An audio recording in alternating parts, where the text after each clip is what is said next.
In this video, we're going to take a look at how to use the blind hemming machine. Let's start first with some of its features.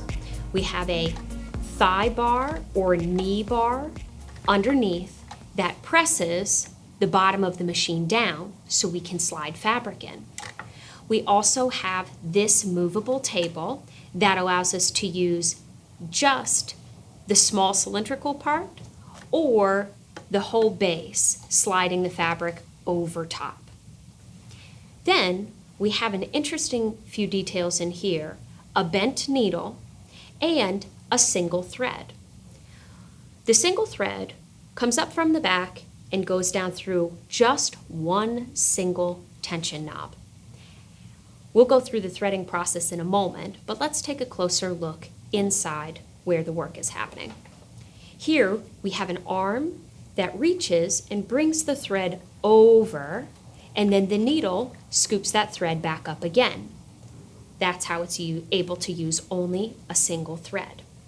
Then we have the channel right in here, which is where we are aiming to put the edge of our fabric. Finally, we have somewhat of a presser foot in reverse.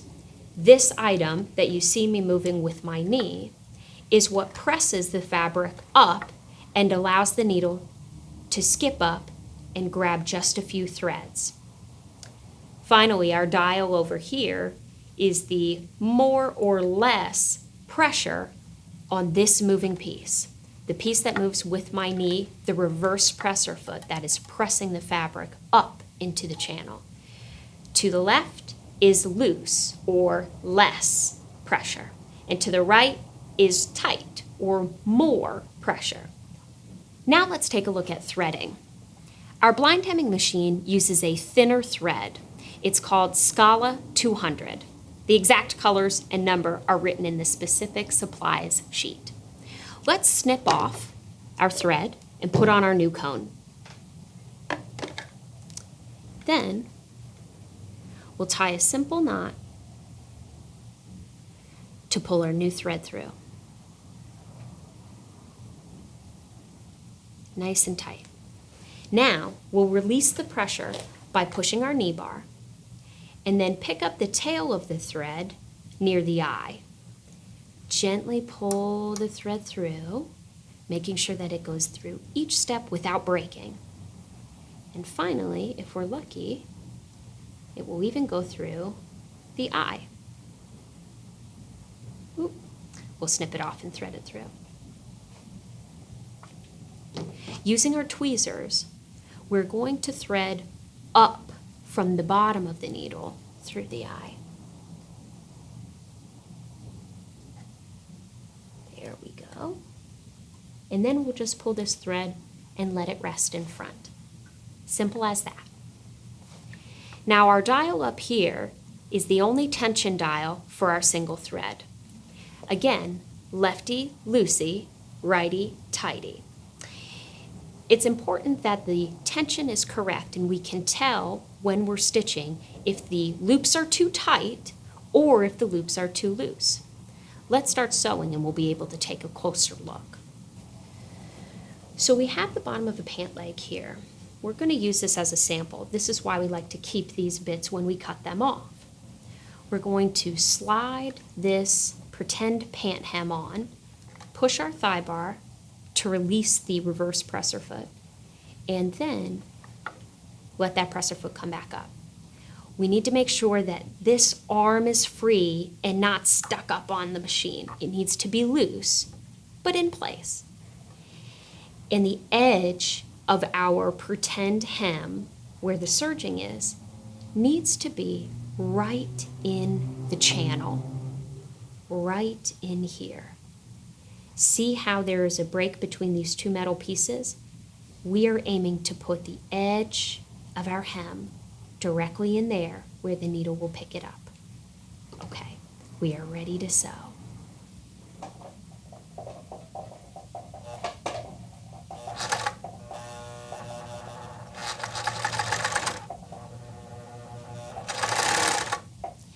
These machines have a tendency to move fast.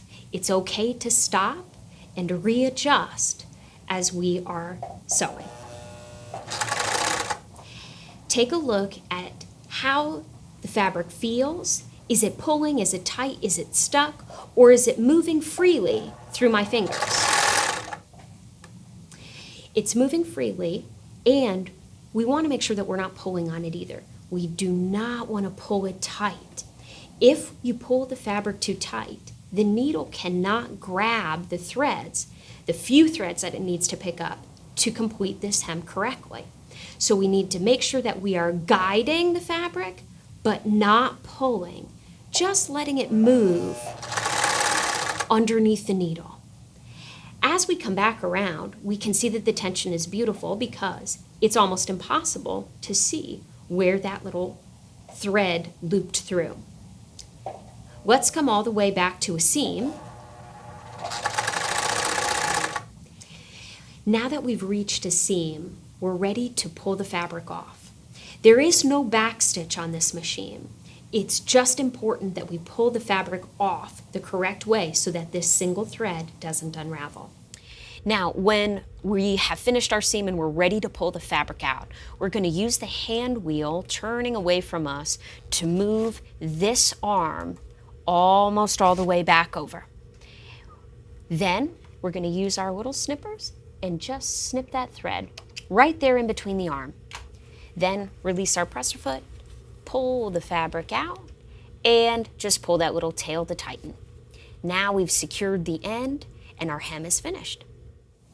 Very clean. We'll trim off the extra if we need to. Now let's take a look at the other side.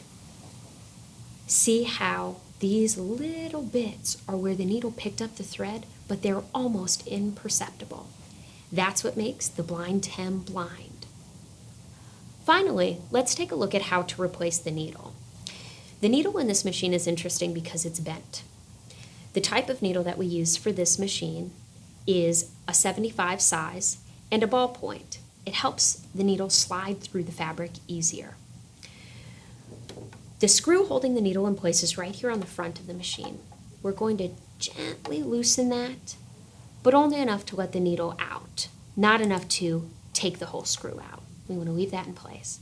And then, because the needle's bent, we're going to slide it out and unthread it. Whenever we replace the needle, as usual, it is now garbage. So let's throw this away immediately so we don't confuse it with good needles. Now we've got our new needle. Look closely at this needle. You can see that there is a flat edge and a curved edge, kind of like our domestic machine needles. There's the flat edge, there's the curved edge. We want to put the flat edge up against the back of the machine. This silver plate that's held on by the screw can move, and we want to make sure that we move it forward so that we can slide our needle in behind. We'll loosen it a little bit more. There we go. Then we're going to make sure that the needle comes just up to where this break is. See where the thread goes through this hole? That's the backstop for this needle. So we're holding that in place with this hand and here against the plate. Now we're going to tighten it up a little and then adjust. We can see that the needle is way too high. We need to sit it down into this channel. So let's loosen it a little again, and now sit the needle so that it is down in that channel. Perfect. Now let's tighten it again from there.